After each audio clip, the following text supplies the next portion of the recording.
अक़वाम मुत्तहिदा की सलामती काउंसिल यानी यूएनएससी में डोनाल्ड ट्रंप के गजा अमन मंसूबे को बढ़ावा देने वाली अमेरिकी तजवीज़ को पास कर दिया गया। इस तजवीज़ में गजा में एक इंटरनेशनल फोर्स की तैनाती और मुस्तकबिल के फिलिस्तीनी मुल्क के लिए एक रास्ता दिया गया है। इस तजवीज़ के हक में कुल 13 वोट पड़े, जबकि सबसे खास बात रही कि रूस और यूक्रेन ने इस पर वीटो करने की जगह वोट नहीं देने का फैसला किया। दोनों वोटिंग के वक्त मौजूद नहीं रहे।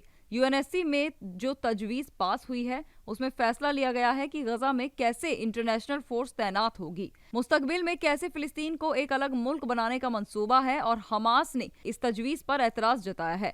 अमेरिकी राष्ट्रपति डोनाल्ड ट्रंप ने अपने खुद के social media platform truth social पर लिखा, अभी कुछ क्षण पहले अक़वाम मुत्तहिदा अमन बोर्ड को तस्लीम करने और हिमायत देने वाले नाकाबिले यकीन वोट के लिए दुनिया को मुबारकबाद, जिसकी सदारत मैं करूंगा, और इसमें दुनिया भर के सबसे ताकतवर और काबिल एहतराम लीडर शामिल होंगे।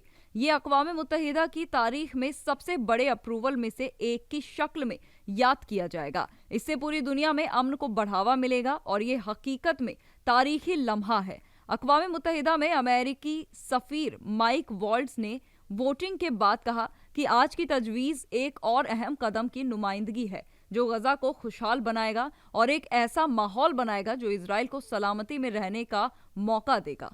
अमन मंसूबा एक इंटरनेशनल स्टेबलाइजेशन फोर्स आईएसएफ बनाने के लिए ऑथोराइज्ड करता है, जो सरहदी इलाकों को महफूज करने और गजा पट्टी को गैर मुसल्लह करने में मदद करने के लिए इजराइल और मिस्र और नई ट्रेनिंग ले रही फिलिस्तीनी पुलिस के साथ काम करेगी। आईएसएफ को गैर रियासती मुसल्लह ग्रुप्स से हथियारों को मुस्तकिल तौर से हटाने, शहरियों की हिफाजत करने और इंसानी इमदाद के गलियारों को महफूज करने पर काम करने का हुक्म दिया गया है।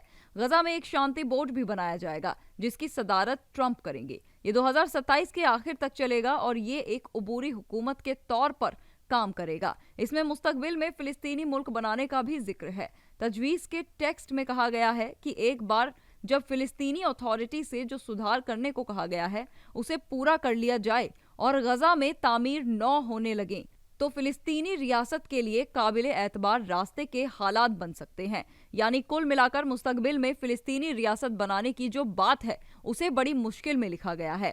इसमें कोई वजाहत नहीं है और इसी वजह से हमास इसे मंजूर करता नहीं दिख रहा।